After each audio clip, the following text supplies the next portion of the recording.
Thanks for joining us today for Think Big with Michael Zellner, powered by Platinum Jewelers. My guest today for episode 137 is Joe Theismann. Joe is a former NFL quarterback with the Washington Redskins, now known as the Commanders. He is a sports commentator, professional and corporate speaker, owner of Theismann's Restaurant and Bar in Alexandria, Virginia, and he's also an author.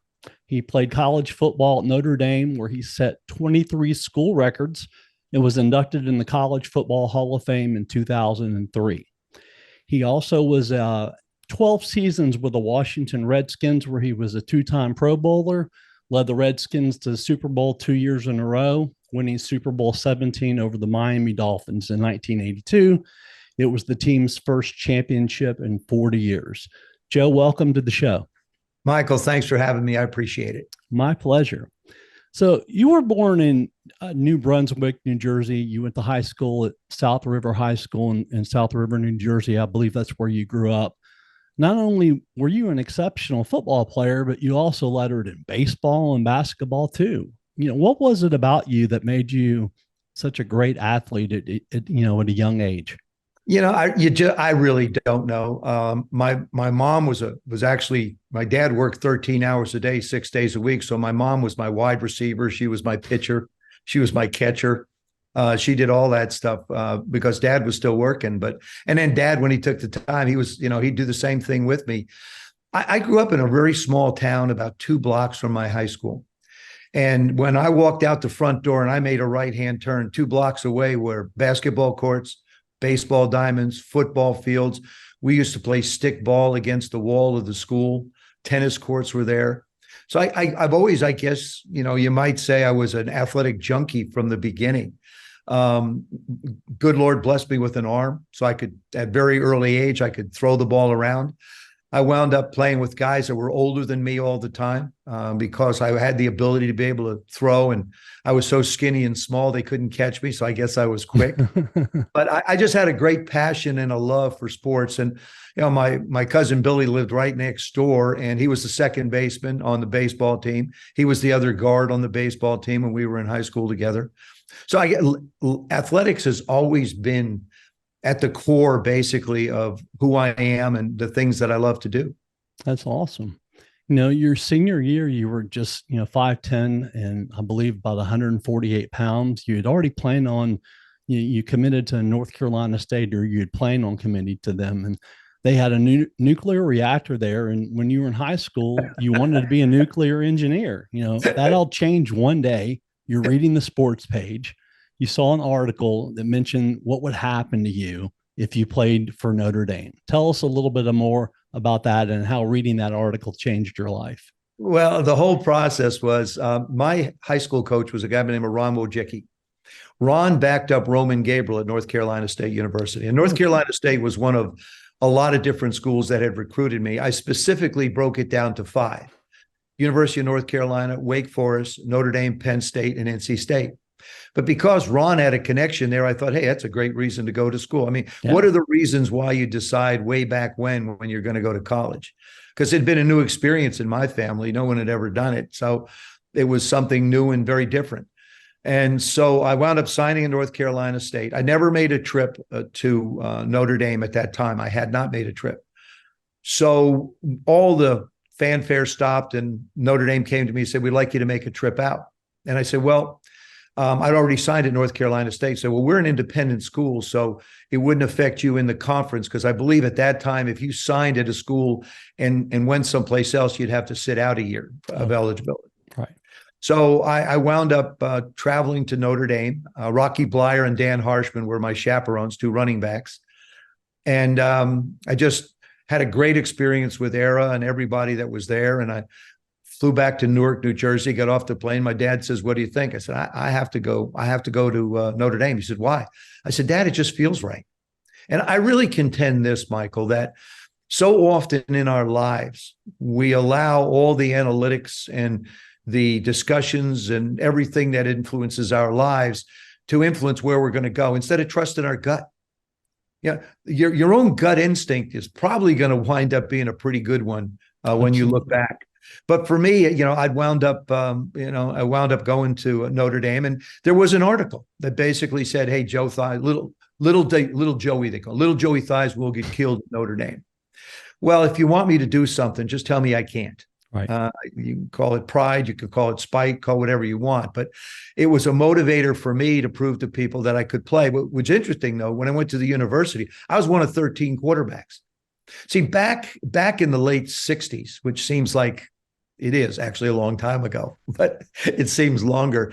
What Notre Dame did is they recruited athletes and made them something else. So they didn't specifically really recruit a defensive back, a running back. They just looked for big guys that were really athletic, and most of us played quarterback.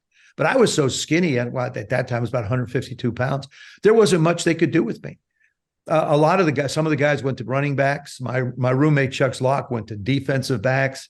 We had all these different guys that moved on to linebacker, wide receiver, and there I was, the little freshman quarterback. But I did something that I think really helped me when you talk about thinking big in life. I decided to go to the University of Notre Dame 1 week early before every other guy reported. I wanted to get a feel for the offense. I wanted to understand the terminology. I wanted to try and figure out some way to create, and I love this, a competitive edge for myself over everybody else. Because like I said, I was a skinny little kid and one of 13. I didn't know what was going to happen. There were guys, I looked at some of those guys, 6'2", 200 pounds, throw the ball through a wall, all these big guys, and it was just skinny little me. So I decided to go to the university a week early. And by getting there was a familiarity with me, with the coaches.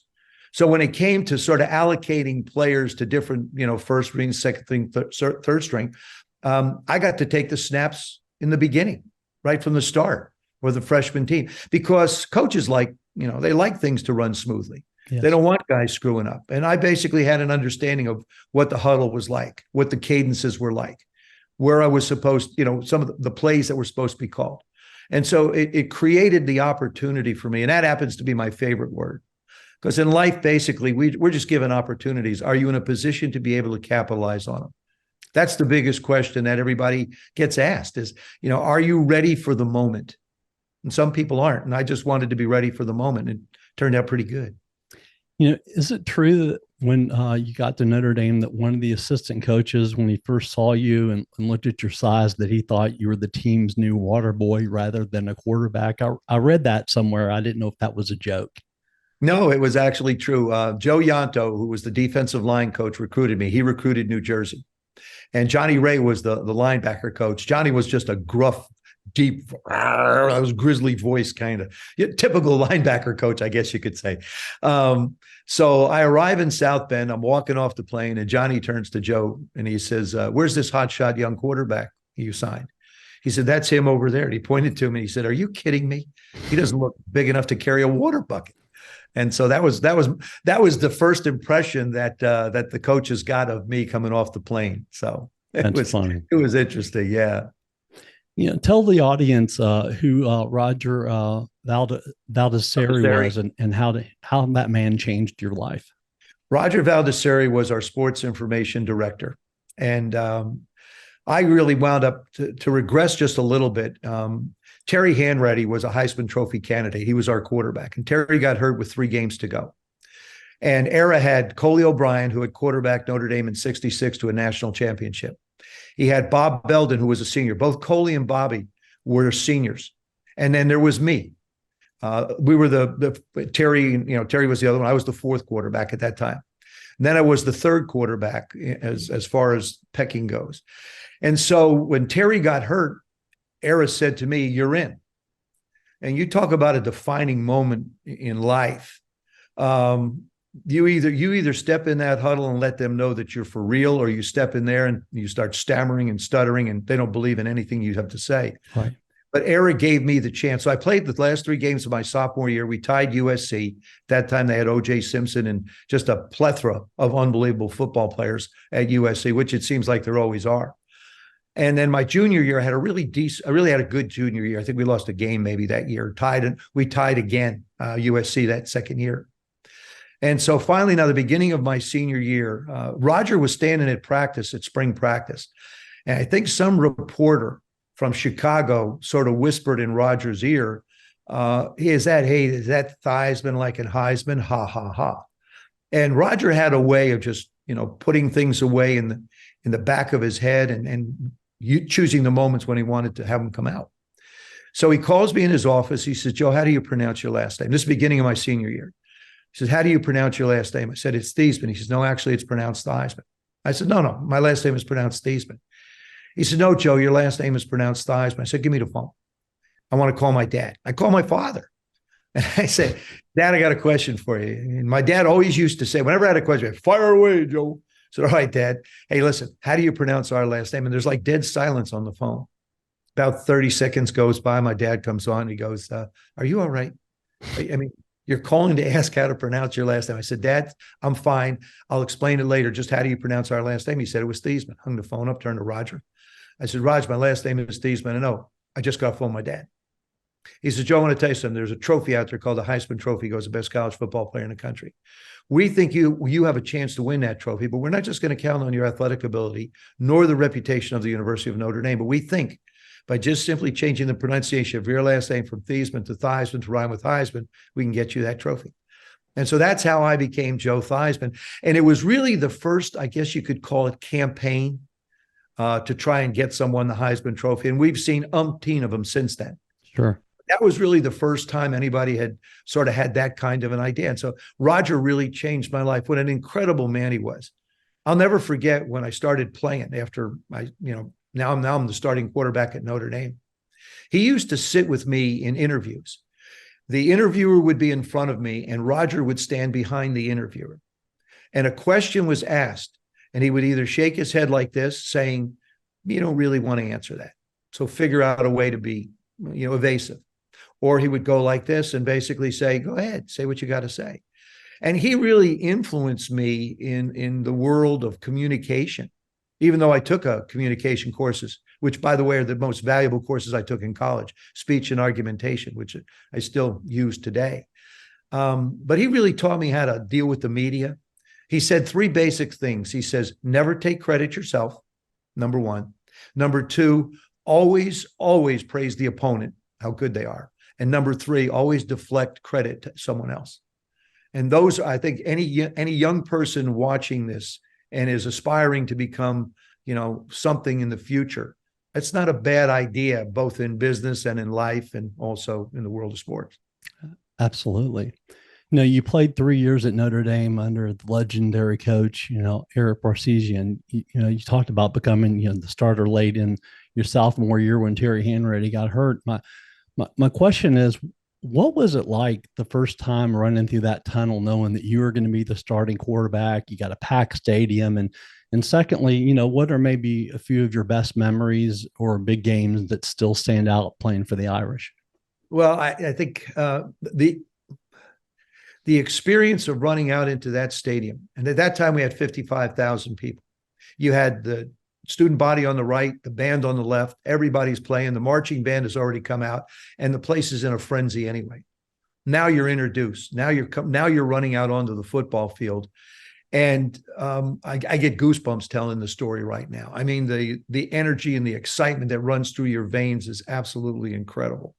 What an unbelievable house it is. And they've enlarged it, but they kept the original stadium and just built around it. I call it a superstructure around it. Now it seats 80-some thousand, I guess. But it still has that feel of was when I was back there a few years ago, let's say. But it was an unbelievable experience to be able to have a chance to run out on that field. And now it's your football team. Now you're the starting quarterback. I've never felt like the moments have ever been too big. As a matter of fact, the bigger the moment, the more comfortable I felt.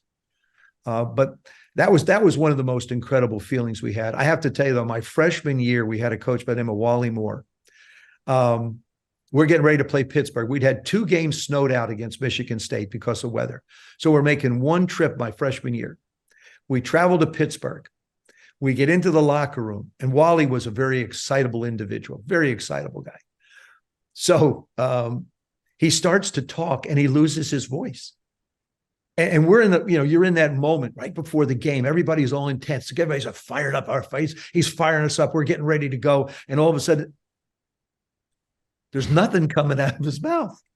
And you look around and everybody's sort of looking at one another going, what are we going to do?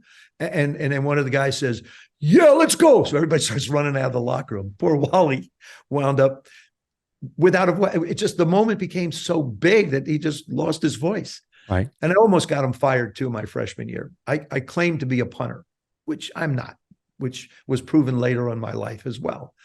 So I'm punting the ball. I punted in college a little, in high school a little bit. So now it's my freshman year and I'm punting the ball. And Wally goes up to Aaron. He says, man, he said, this Theismann kid, it's unbelievable. Kicked the ball incredibly. So he lets me punt in a scrimmage.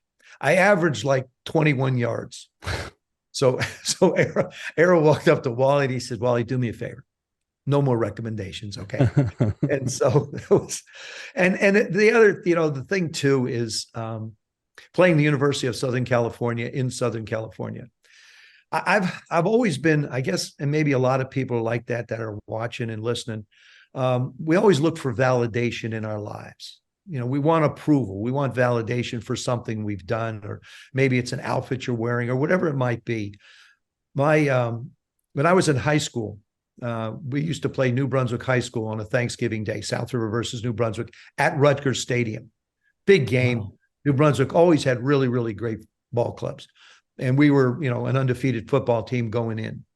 So that was, to play well against them meant you belonged as a, high school big time quarterback. As a matter of fact, I still, back in those days, there were wooden goalposts, Michael, wooden goalposts. I still have a foot-long piece of that goalpost, which sits right next to the Super Bowl trophy at my other home in Virginia, wow, with the signature of all the guys that were on that team. That's how important it was to me. So it still sits there. And so we wind up beating them. And then I wind up going to the University of Notre Dame. And it's the same situation because Southern Cal put so many guys into the pros. If I could play well against them, then I belonged. Right. And then when I got to professional football, it was the Dallas Cowboys again, because they were so good. And if I could compete against each of those individuals at a certain level, I felt like it was validating me being in a particular place. And so to play against the University of Southern California, that last game in 1970, it was the next to last game. We played the Cotton Bowl after that, but in a torrential downpour in Southern California, I threw for 500 and some odd yards in that game, which, by the way, is only record I still hold at the university, is most yards passing in a game. Coincidentally, the offensive line coach for the University of Southern California in that game happened to be a guy by the name of Joe Gibbs. Wow. And, he would tell coincidences. Me, oh, I know how life runs in cycles. He would tell me how Johnny, I think their quarterback used to came to the sidelines and said, I can't hold the ball. And Joe would look out and see me throwing it around all over the place. I never had a problem throwing a wet ball. Always, no matter what I did, I never had a problem with it. And so it was, it was one of those, I didn't realize fate would take us and join us together many years later, which is a man that I ultimately respect. What an incredible human being. Not only is he a great NASCAR owner, not only was he a great football coach, but he's one of the greatest human beings I've ever met in my life. Joe's a special man. As I mentioned earlier, you said all the records at Notre Dame, and that was actually my next question. 526 yards in a rainstorm. That year you were selected first team All-American. Just to be able to throw it 200 or 300 yards in rainstorm is unbelievable, but 526 yards. Most teams don't even get that in one game, their whole entire offense. That's unreal. They got ahead of us so quickly that all we did was throw. Matter of fact, halftime, I'm standing on the sidelines and literally our shoes are submersed in water. That's how much rain there was. We come out at halftime. Ara says we're going to have to throw it all the time. Hey, are you kidding? If you're a quarterback and a coach says to you, you're going to have to throw it all the time, it's like, thank you. Christmas came early in Southern California for me.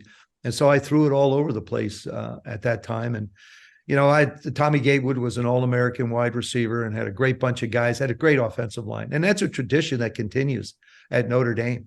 You look at the guys from the offensive line that have gone on to professional football today. It's a legacy that's as much as Newt Rockne. I think when you think about the University of Notre Dame, the offensive linemen that have gone on and had great success after they left the university. What was Rocky Blyer like? You talked about him. I'm a lifelong Steelers fan, and saw the Rocky Blyer story many years ago. What was he Yeah. like? Rock was just the way you see him today. Not a big guy at all, maybe 5'10". He looked big to me. When you're 152 pounds, Yeah, everybody's big. But Rocky was just a special guy. He was my first insurance salesman. I bought my first insurance policy from Rock. Of course, he went on. He was a Vietnam War veteran. As a matter of fact, when Rocky came back from Vietnam, Mike McCoy, who was a number one pick by the Green Bay Packers, was on the team as well. Michael and I went to Appleton, Wisconsin to be a part of the celebration when Rocky came home. That's how much I respected him. And I respect every person that puts on that uniform.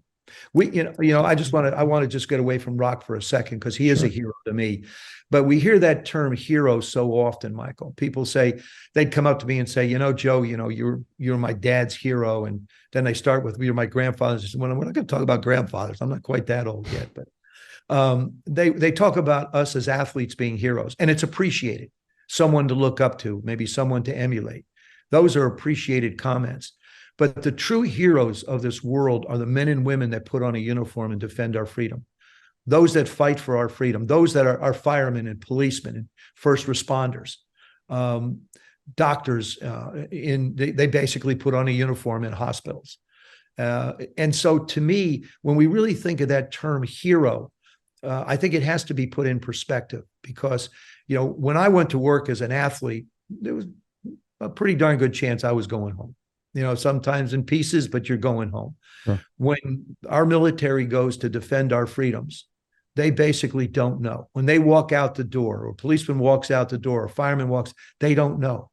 And to me, when you go into the unknown and do something for someone else, you're a hero. And so I always want to say thank you to every one of them that did that. But Rock was, like I say, Rocky was my first insurance man. And then you saw the success he had with the Steelers, both before and after he came back. And credit the Pittsburgh Steelers, just an incredible organization. I mean, they take care of their own. You list the coaches: Chuck Noll, Bill Cowher, Mike Tomlin. That's 35 years or almost 40 years of coaching. I know. Just for those three men. I mean, the stability they have in the organizations. And Bill, about midway through his coaching, he hit a rough spot. They were going from a running team to a passing team, and but yet the Rooney stayed with them. I mean, you talk about stability. I mean, we know that Green Bay's had just a couple of quarterbacks over 25 years in San Francisco, but you look at the stability and the coaching staff at Pittsburgh, and all you do is just marvel at the incredible job that they've done. Mike Tomlin's not had a losing season. Yeah, I know. That last game of last year. Say that in this day and age when things are changing so much in the world of football, professional football, but yet that's how great a coach he is. Absolutely. You not only got drafted by the Miami Dolphins in the 71 NFL draft, but you also were drafted by the Minnesota Twins in Major League Baseball too, which is, that's just beyond amazing. You decided to go to, Toronto and play with the Argonauts of the Canadian Football League for a few years instead. And then in 74, the Redskins obtained your rights from the Dolphins, and then you went off to Washington. First season there, though, you weren't quarterback, you were returning punts. Did Coach George Allen ask you if you wanted to do that, or did he tell you were doing that, or how did that happen? No, before I tell you that story, I want to talk about my time in Toronto was fabulous. Matter of fact, the Argonauts, as we speak here, have the best record in the Canadian Football League. Very proud of what they're accomplishing up in Toronto. If you go all the way back to how I wound up in Toronto, it's still yet another story because I got drafted by Don Shula and the Miami Dolphins in 1971. And Joe Thomas was the general manager. Joe Thomas was having heart surgery. I flew down to Miami. I met with Joe Robbie, who was the owner, and we talked about it. And you'll appreciate these numbers, Michael. My contract, first of all, he said to me, I got my first lesson in negotiations from Joe Robbie. He said to me, what would you want? I made the mistake of telling him. I said, I want $35,000, $45,000, and $55,000, and I want a $35,000 signing bonus broke down over 3 years for tax purposes. He said, you got it. And I thought, nah, this ain't the way it works. I read the books on negotiation. We're supposed to have a little back and forth, a little conversation. Didn't work out that way. So they had put a clause in there that I had to pay back the money I received as a bonus if I didn't show up for any of the next 2 years. And I said it was wrong. And keep in mind, back in 1971, it was the end of the Vietnam War. Right. And I didn't know. Who knew? I mean, we had a draft back then, and I didn't know what was going to happen. I didn't want to be paying back money. It wasn't a lot of money anyway. And so, as it turns out, I haggled back and forth, was in constant communication with the Argonauts. They finally said, fly here to Toronto. They offered me 50 US. I signed the contract, flew back to South Bend. 6 a.m. I get a phone call from Ara Parseghian, who was my advisor, whom I'd never asked advice from. That was my one of my early mistakes. And he said, what have you done? I said, I signed with the Argonauts. He said, I know. I just got off the phone with Shula, and he's on his way up here. Don flew up to South Bend and read me the riot act. Just ripped me absolutely upside down. You had a moral obligation to be a Miami Dolphin. Well, you had a moral obligation not to drag my contract out. I was ignorant to the way contracts work. And I say this to anybody. Don't get yourself involved in negotiations if you have the ability to have someone else do it, like an agent, because your emotions will make a decision that you may or may not regret at some time down the road. And I don't regret ever going to Toronto, but it just so happens the years that I didn't go to Miami, they happened to go to Super Bowls. And matter of fact, that was 72 was the undefeated season. Right. And this, Michael, this is my response to every Miami Dolphin fan. Had I gone to the Miami Dolphins and Bob Greasy got hurt and I became the quarterback, I wouldn't know that I would win 9 games like Earl Morrall did. When I didn't go to Miami, Don traded for Earl out of Baltimore to come down to Miami. And Earl went undefeated in that 72 season. I don't know how many people realize that. Bob Greasy was the quarterback, but Earl Morrall quarterbacked most of that season. And so they wound up with an undefeated season. And so to all the Miami Dolphin fans that happen to be watching, I accept your thank you for not going to Miami and them going to get Earl. So now you go forward, and then George Allen trades a number 1 pick for me in 1974 to the Miami Dolphins. And a guy by the name of Larry Gordon was a linebacker who they took with that pick. And I wound up going to Washington. And I wasn't liked. I really wasn't liked. Billy and Sonny really didn't care for me at all. I came to town very brash, very bold. I made the comment, I came here to play, not to sit, and that pissed them off, to be honest with you. And so they were in competition. Sonny threw the ball so magnificently. I used to watch him in practice and just was awe. And Billy was as tough and hard-nosed as anybody you could find. And George sort of leaned towards Bill a little bit because George loved to run the football. And he was afraid of people putting it in the air. But Sonny did it so well, so they went back and forth, and there was competition. And all of a sudden, I united their forces against me. Matter of fact, they were downtown at a bar one night, and they made a pact that didn't matter which one of them played anymore, as long as he didn't, me being the he. And things have water's gone under the bridge long past since that time, but it was an interesting time. And so I wanted to be a part of the team. I'd return punts. People don't realize my first 7 games at the University of Notre Dame, I was a punt returner with a guy by the name of Bob Glaggio. When I went to the Canadian Football League, because they have a thing called a single or a rouge, if the ball is punted into the end zone and not kicked out, it becomes a single point for the team that punted it in. My job was to catch the ball and punt it back out. They have like a 5-yard halo around you, supposedly. So I'd catch it and kick it out. So I was catching punts in the Canadian League. And it was a great way to spend my time after practice. Get the jug machine out there and just catch punts. I used to catch it in front, used to catch behind my back, anything I could possibly do. So we're playing the Giants about mid-season in 1974. And George had a guy by the name of Herb Mulkey. He used to have these 600-player tryout camps, and he found a kick returner at Herb Mulkey. Herb got hurt. Kenny Houston, our Hall of Fame safety, was the next guy up. He gets next. So I'm standing next to George on the sideline, sort of where he can't see me. And I said, Coach, Kenny's hurt. You want me to go in? He says, go ahead. I go running by him. He turns to our special teams coach and says, what's he doing out there? So, well, you sent him in to return punts. He says, get him off the field. Well, once I crossed the white line, I wasn't coming back. Right. And I caught the punt. I have a picture of my first punt against the Giants. And George was a person, if you could prove you were worth something, he would let you do it. Loved veterans, couldn't stand young players, couldn't stand rookies because they made mistakes. George was not about mistakes, and his veterans didn't make them. That's how I wound up getting on the field. So I did that for the next 2 years. I returned punts, but I just wanted to be a part of it. I just wanted to be a part of the game. That's the whole thing. That's why, at the age of 50, I was still throwing, scout team drills for teams around the National Football League and loving every minute of it. That's awesome. Are you shopping for a new watch, an engagement ring, any kind of jewelry at all? What's up, Memphis? This is Jaren Jackson Jr. from the Grizzlies, encouraging you all to shop where I shop, Platinum Jewelers here in Memphis. Platinum Jewelers has a big selection of earrings, stockable rings, luxury watches, necklaces, bracelets, really whatever you need. 9387 Poplar next to Fresh Market in Germantown. So if you need anything jewelry related, go to my spot, Platinum Jewelers. You've met and befriended, so many people over your lifetime. I was going to ask you about a few of them today. Tell us a little bit about your friendships with Romeo Kazan and Preston Hudson. Oh, Romeo and Preston are two of our dearest friends. My wife's a Memphis girl. And we have a home in Memphis. As a matter of fact, that's where I am today. And Romeo, God met him, I don't even know how many years ago, but such an incredible human being. I mean, he's in a very unique business, in the casino business. It's all about relationships, and there isn't anybody who handles relationships any better. I mean, in that kind of a business, you have to be able to calm people down. You have to be able to communicate well with them. You have to be, you have to be careful with everything you say and do. You don't want to upset people, whether it's someone in the business you're in or it's a customer or whatever. And Romeo is that guy. I mean, Romeo is the perfect personality for the perfect individual for the perfect job. I mean, it really is. It's a melding of the three.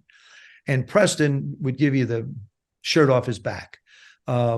Just a sincere, wonderful person, cares about people so much, loves life, loves to live life. And really, they were, my wife knew him before I did, Robin. And so for me, they become dear, dear friends. And, in each of them, you see the personalities that, fit the job they have. I mean, when you're in the jewelry business, you have to deal with people who can't make a decision sometimes. Right. And you have to be that guiding force to make sure that they're happy when they leave the store. And that's something Preston always tries to do. Make sure when they leave that store, they've got what they want and they feel good about it. Finally in 1978, new Redskins coach Jack Pardee gives you your shot. He names you the starting quarterback. You said, quote, "After all those frustrating years on the sidelines, being a starting quarterback in the NFL is a dream come true." He goes, "Yeah, I paid my dues with interest. You can't believe the torture, the mental anguish," unquote. How were you able to handle that mentally and emotionally, for those 4 years? I know you were returning some punts. You had to watch Kilmer and Jurgensen, run the offense, and you were already super confident person in your ability to do it. What, if anything, do you remember about your first offensive huddle and, now that it was your team, a chance to make it happen? Well, it's to get through any tough time, you have to find a way for yourself. I've said this many, many times. I think the single most important quality anyone can have, not just an athlete, but anybody, is mental toughness. You're going to go through times, you're going to go through situations that will just mentally beat you down more than just physically. And I think a lot of people that are in businesses today, whether they sit at a desk, whether they're on the road, no matter what they do, you're going to deal with you're going to deal with a tough situation. How do you deal with it? How do you overcome the negativity that's out there? And for me, I just threw myself into the game. I ran scout team wide receiver. I ran down and covered kicks. I returned punts. I kept myself involved in the game. I kept my fingers in the game. Even though I wasn't playing, I was the scout team quarterback. And I tried to make it as hard as I could on the defense. They would hold up these cards and everybody would run routes. And even though you knew the defense knew what was coming, could you squeeze the ball in? Could you make a throw? So it became a competitive element for me. I'm a competition junkie, Michael. If you and I are in a car and we're at a light and we're the first two cars, it's on. I'm going to beat you off the line. It's on. It's just who I am. And so I tried to keep myself involved and busy. And, I found out years later now that the ownership had sent an email to George Allen in 1975 or 6 stating that they wanted me to be the quarterback, but George didn't. And so I just, I toiled along, keeping myself busy, trying to stay ready. I think the hardest job in professional football is a backup quarterback. You never get to practice.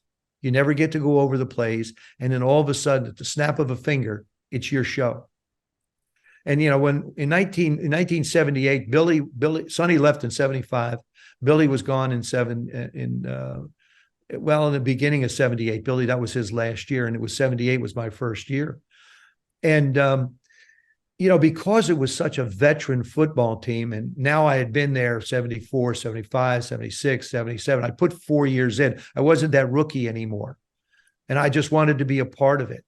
And, I guess you always remember your first. I remember stepping in that huddle and looking at those guys and them looking at me. The eyes truly are the windows to the soul. Right. And, I didn't see a whole lot of confidence in those eyes. And so the only thing I could do was, go and execute. Lip service is cheap. Being able to say, you're going to do this, I'm going to do that. That's cheap. People will always judge you on your performance. And that's the thing I had to do was play hard and play well. And, I had so many incredible experiences as the quarterback. I'll never forget, one of my first games was against Kansas City. And Willie Lanier was on the other side. Willie wore this giant, he had like a shell on top of his regular helmet, looked like a space helmet. And here's Willie Lanier, the great middle linebacker of the Kansas City Chiefs. And I'm up under center, and I'm just staring at him. I'm looking at, wow, there's Willie. Wow. 5-yard penalty, delay a game. Because I got enamored staring at Willie Lanier. Like I say, I have pictures of my first punt return. And, there was a Monday night game against the St. Louis Cardinals where I got hurt. I went down. And so Billy was on the team. This was in 78. Billy comes running out. And he takes over the team. And I go to the sidelines, and I go to Coach Allen and I say, I'm fine. I go running back on the field. I get to the huddle, and Billy looks at me and he goes, out of here. And that was probably the most humiliating moment I had. And so I turned and I jogged back to the sidelines. And ultimately, after the series was over, I went back in. But it was one of those crushing moments. And of course, the most memorable moment for me was having a chance to be a part of a world champion, to be the quarterback of a world championship football team. And in that game, I had the privilege to be able to play with some incredible guys. And I happened to knock a ball away from Kim Bocamper. And basically, which would have been an interception and put them up by 2 touchdowns, allowed us to stay close and ultimately win the football game. And so it's funny, of all the things that I've managed to do and accomplish in the world of professional football, the thing that my mind was a defensive play was the one that stood out the most. But it was in such a big moment in the Super Bowl. And then there was one more that I'll never forget. We're playing the Chicago Bears, 1985, third game of the season. Jeff Hayes is our punter and our kickoff guy. We have a 10-point lead. Jeff kicks off, tears the thigh muscle. We don't have a punter. We have a 10-point lead now at this point. Coach Gibbs is on the sidelines. What are we going to do? We don't have a punter. We didn't carry a backup punter. I said, I can punt. He said, you can what? I said, I can punt. How hard can it be? Drop the ball, boom, gone, no problem. He says, fine, next time we punt, you punt. I go running on the field, no longer Joe Theismann quarterback, I'm Joe Theismann punter. I've got visions of Ray Guy in my mind and visions of Danny White, who was the punter and quarterback of the Dallas Cowboys. And so we run a running play. We get the ball on the 13-yard line, run a running play, get to the 15. Coach signals in a couple of passes. I throw them incomplete because I'm the punter. I want that chance. Now it's 4th down from the 15-yard line. I'm standing on the goal line. I'm looking up going, Mom, look at me. I'm a punter in the National Football League. How great is this? I get the snap. My world goes into slow motion, like I'm sure many people have had their world happen. And my teammates had told me to kick it right because they were going to cover right. So I drop the ball, I raise it, and actually I have an actual picture of my punt. My knee is bent like this, and the ball is at about 2:00 going into the stands. It goes 16 yards. At that time, I held the record for the shortest punt in the history of the National Football League at 1 yard. And so I'll never forget, jogging over towards it, and like 6 Chicago Bears came up to me and went, hey, way to go, Joe. Can't wait for you to punt again. I jogged to the sidelines. I walked up to Coach Gibbs. He looks at me And I said, so now they score a touchdown. I'm getting ready to go back in the game. I walked up and I said, you want me to punt again? He had these glasses and he pushed his glasses up and he went, I never want to hear the word punt come out of your mouth again. And so I retired with my 1 yard average in the National Football League. But I've had so many wonderful, incredible moments as a part of our football team. It was great. I got to play for one team. Right. There aren't a lot of players nowadays that can actually say that, Michael. That's that they played for one team. I had a chance to play for 12 years. They are the Commanders now. We were the Washington Redskins then. That's amazing. And that play you're talking about, that defensive play, allowed you guys, in the Super Bowl, I believe y'all were trailing at the time in Miami, and allowed you to stay in the game where, Riggins can continue to run the ball, and you guys ended up obviously winning the game. Yeah, you saved the game. It was unbelievable. Well, there were so many great players on that team, and I have besides the trophy that sits behind me, I've got another list of all the players that were part of that football team. It was, how I described us, Michael? We were characters with character. I mean, if you line that entire football team up on one side of the street and had them cross to the other side, and they have those white lines you're supposed to walk in between when you cross the street, maybe 20% of them would be in the white lines. Other guys would wait till traffic came and try and dodge it. Others would try and go, you take the wires and go over it. It was just a bunch of guys that never, ever wilted in the moment. I mean, if the game was on the line, they wanted to be responsible for the outcome. And that, to me, is what a champion's all about. Absolutely. Without asking you to name any names, are there any quarterbacks who play today that, reach out to you, on how to be successful in the NFL? And if so, what kind of advice do you give them?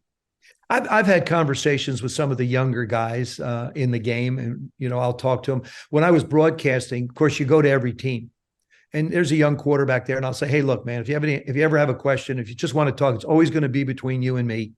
But if you have any questions, just let me know, and I'll be happy to help you in any way. I'll never tell them what to do. I'll just make suggestions that I found to be successful in my life, like taking the time after practice. If you're a scout team guy, don't let your skills diminish because you're not actually playing. Stay in the playbook. Take the reserve wide receivers. Take it out to run the routes that are called, run the plays that are called. Keep yourself mentally sharp. Stay physically sharp. Get your rest. Because I thought 16 games was a long season. 17 seems so much longer.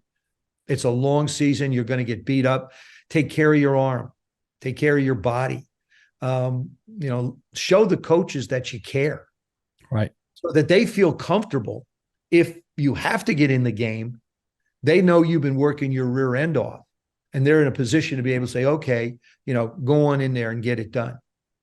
And then, just be you.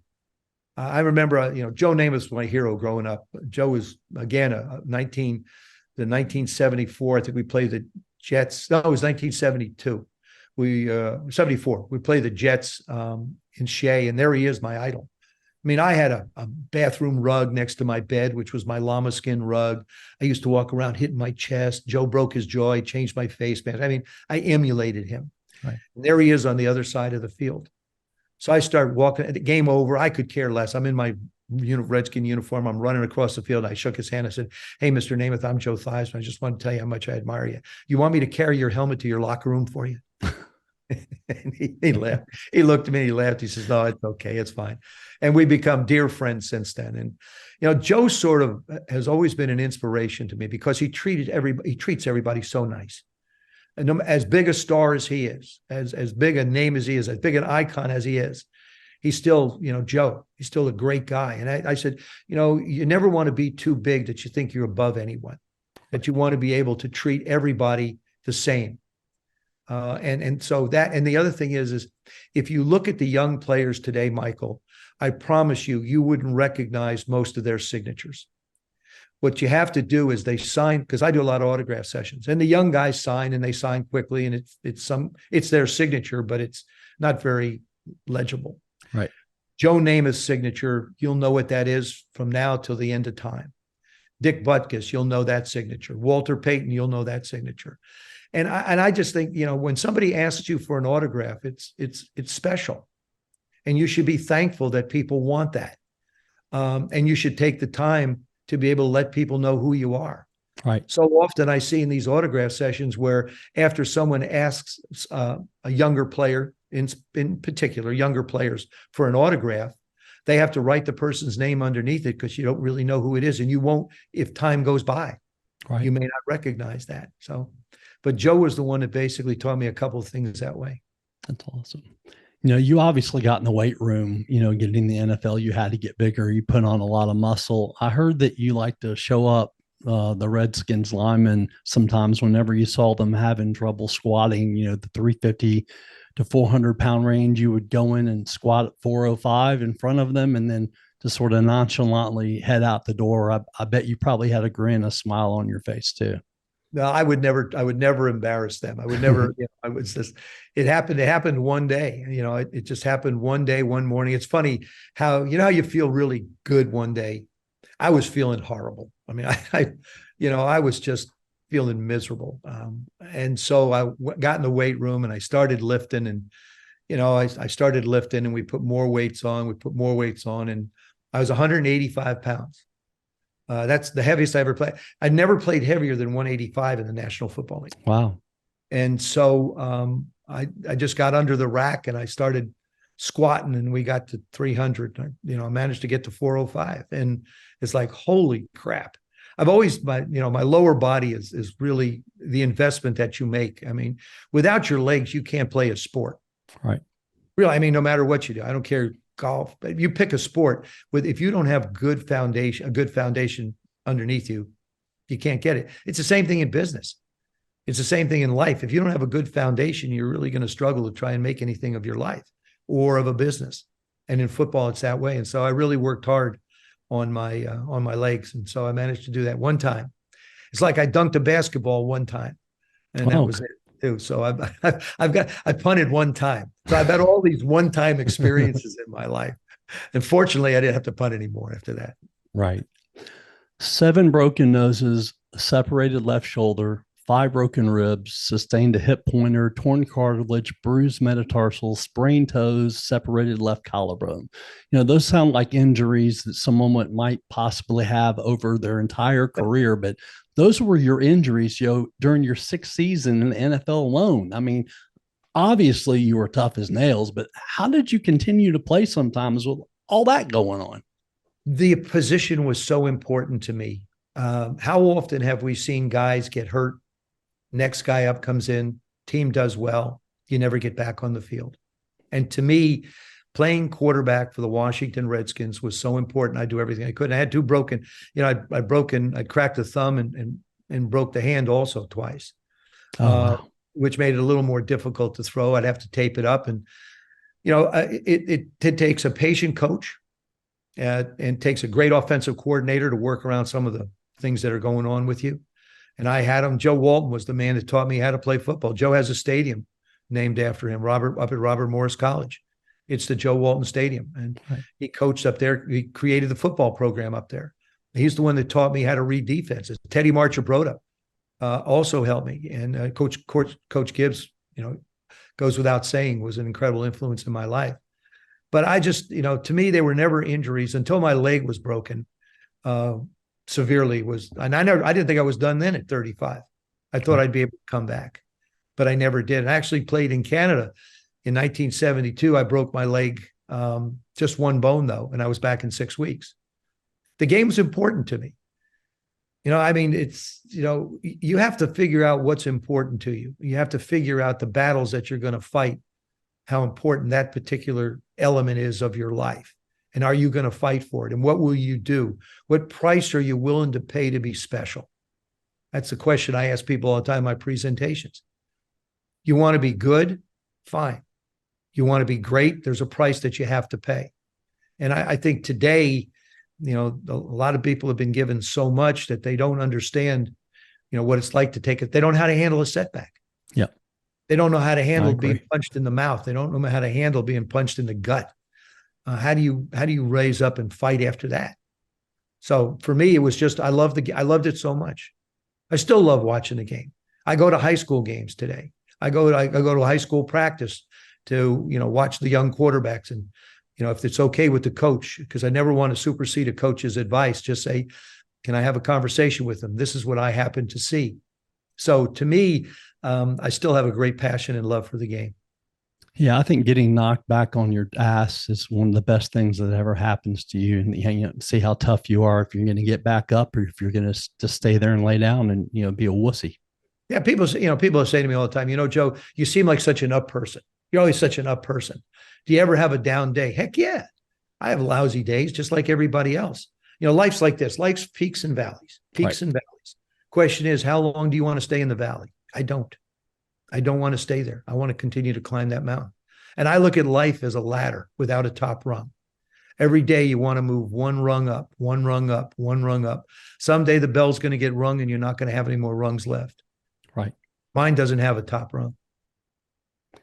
It's 1982. The Redskins beat the Dolphins in the Super Bowl, 27-17. As I said earlier, it was the first title and first championship since 42. I've only seen one Super Bowl ring up close. It was Isaac Bruce's, and man, they're beautiful. That year, you also won the Burt Bell Award, which honors the best player in the NFL. You won the NFL Man of the Year award too. Beating the team that you wouldn't agree, that you did not end up agreeing to a contract, maybe made it a little extra special for you.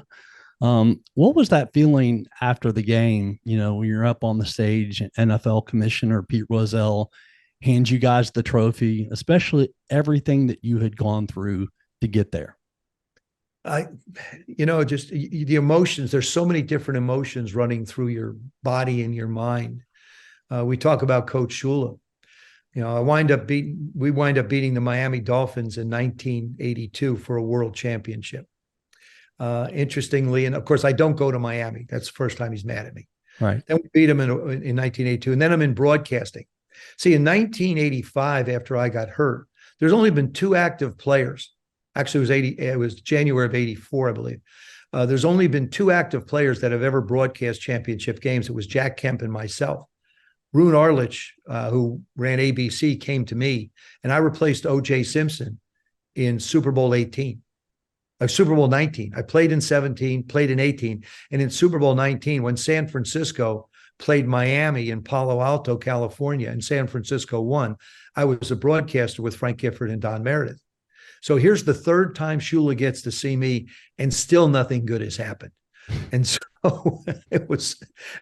finally, Don and I never really talked about it, but, we became cordially friendly after, Right. many years. But it was like every time he saw me, it was like, oh gosh, what's going to happen now? I'm sure he was thinking. But that moment, I'll never forget taking that last step. I stepped in the huddle, and the whole I stepped in the huddle. I looked at the guys and I said, winning Super Bowl formation on 2. Took the snap, knelt down. I put the football in my hand in one hand and waved my finger number 1 in the other. Because I remember Terry Bradshaw running, I believe, Terry Bradshaw ran off the field with the football held in the air. Yeah, he did. Joe Namath ran off the field waving the finger number 1. And in my mind, it had become emblazoned, the image of those two guys running off the field after their Super Bowl victory. And that was what I did. It was Terry and Joe as my inspiration running off that field. And then being in that locker room, everybody just going totally crazy and nuts. Mark Mosley and our families, we went out that night, never went to sleep. Never went. I knew he did, I think Johnny Carson did a whole bunch of shows, which, you wound up doing all the TV shows and stuff. And matter of fact, people send me pictures of some of the clothes I wore on those shows. It's like, my God, like, did you work with the Mod Squad or what? I can't believe it. For those of you that don't know what the Mod Squad is, just Google it. I believe that game you called the San Francisco Super Bowl. I think that they only lost like one game that year. I believe that they were like really, really good that year. Yeah, they were. They were really good, but they lost to San Francisco, who was really, really good too. Right.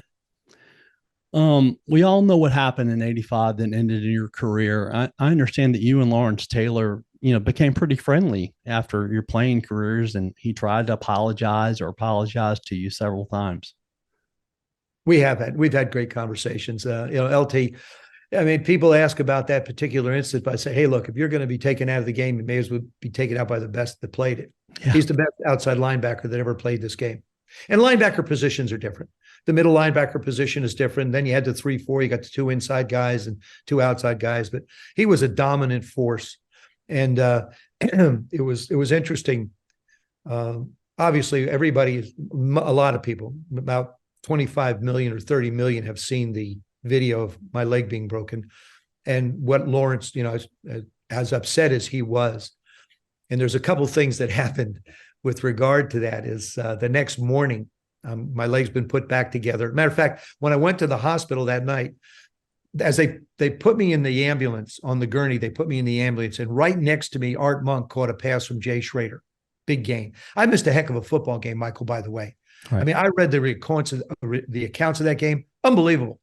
Long plays, fumble recoveries, interceptions, touch, the whole 9 yards. It was a heck of an entertaining game I missed. I got to the hospital. They started to take me out of the ambulance gurney and put me into the hospital gurney, and they forgot to pick up the lower right part of my leg. Oh my gosh. So I'm coming off the stretcher, and they pick me up, and my right leg goes like this. Didn't feel a thing.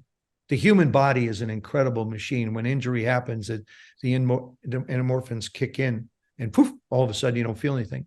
And the endorphins kick in, excuse me. And so I said, excuse me, can somebody pick up the rest of me? So they put me on the gurney, they take me inside, they prep me. So now I'm being prepped for my leg to get worked on.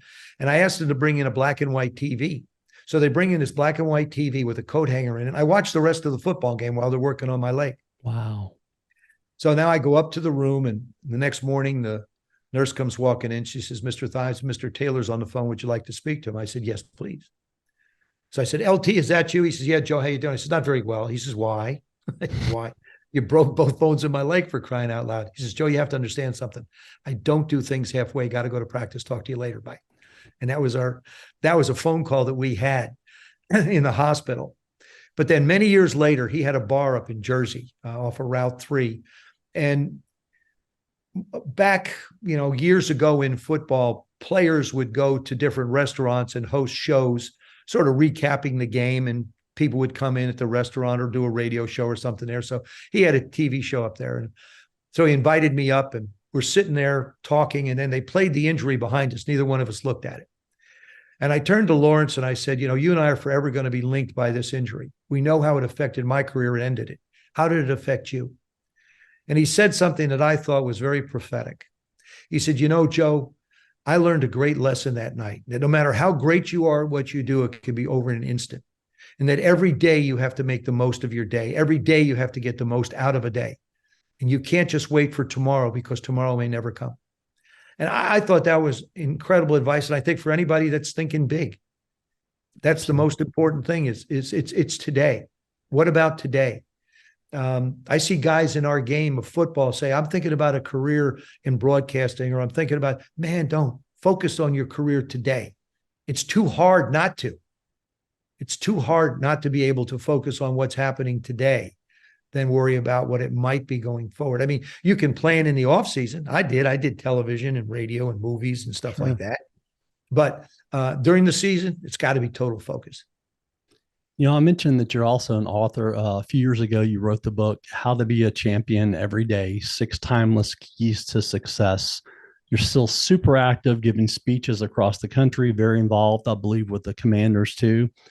You're like the Energizer Bunny. You must love helping people, sharing stories of success and how to overcome obstacles.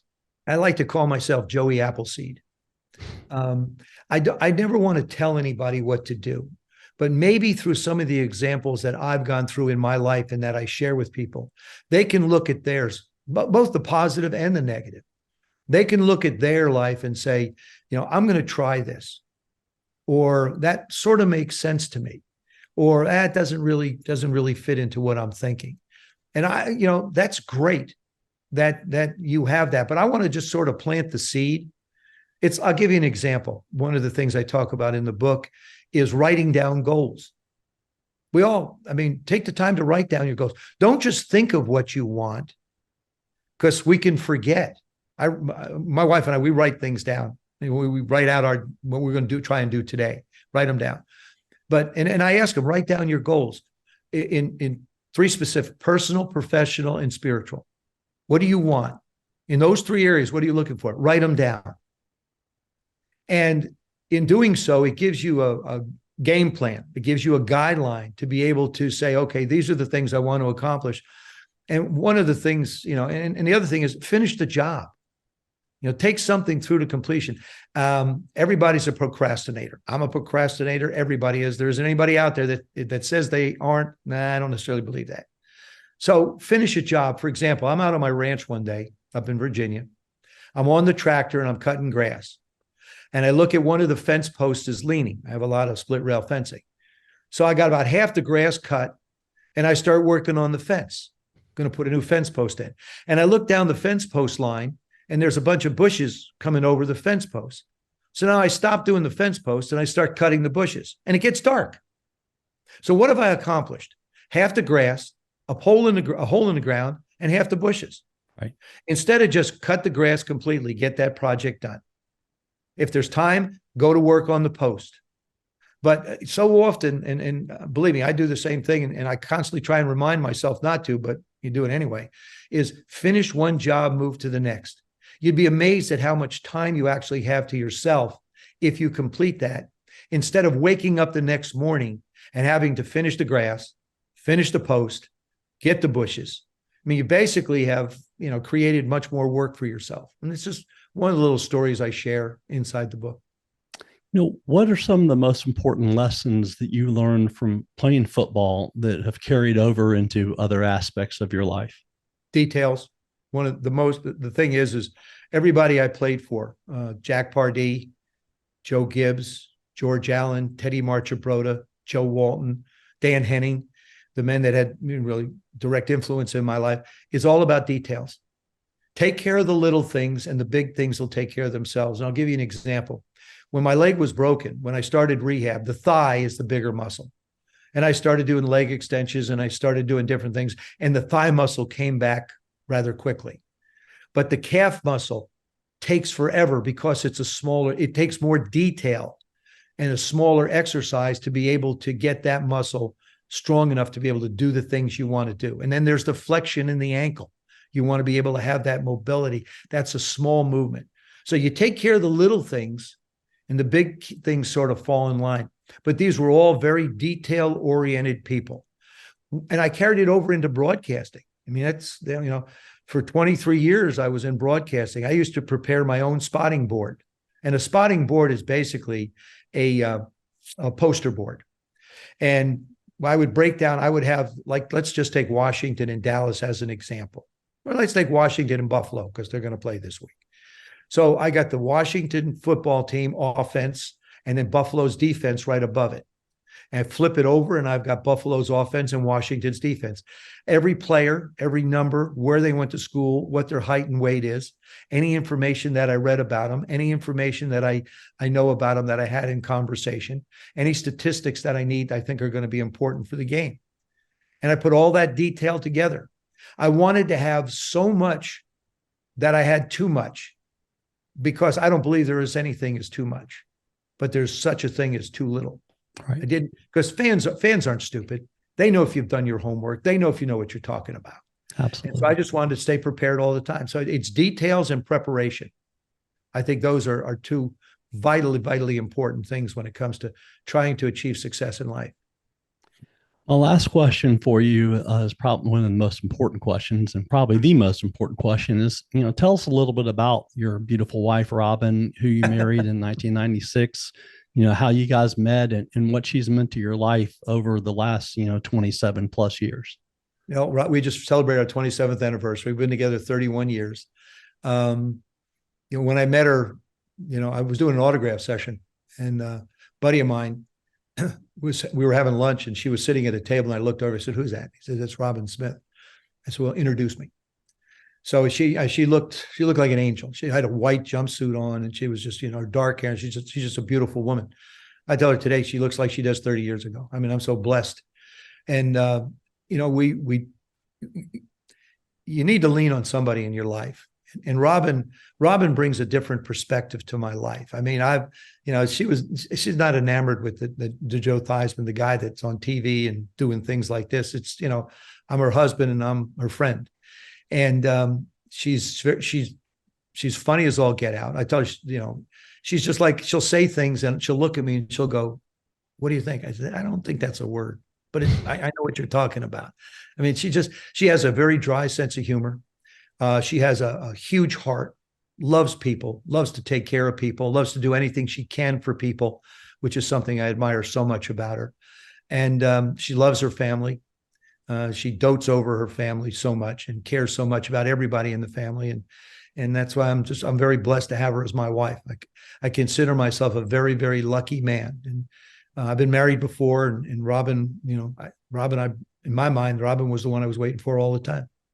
Absolutely. Once again, I'd like to thank our sponsor for the show, Platinum Jewelers. They're located at 9387 Poplar Avenue in Germantown, Tennessee. If you're heading east on Poplar, it's right past Johnson Road on the right. If you go in there, they'll take really great care of you. They have such a great selection of jewelry and watches and everything, rings in there. Just go in there, and Preston and his staff will take great care of you. Joe, I certainly know how busy you are with life and travel schedule, and I can't tell you how much I appreciate you coming on the show today. It's been such a pleasure to have you on. Thank you so much. Thanks for having me, Michael. I appreciate it. Thank you.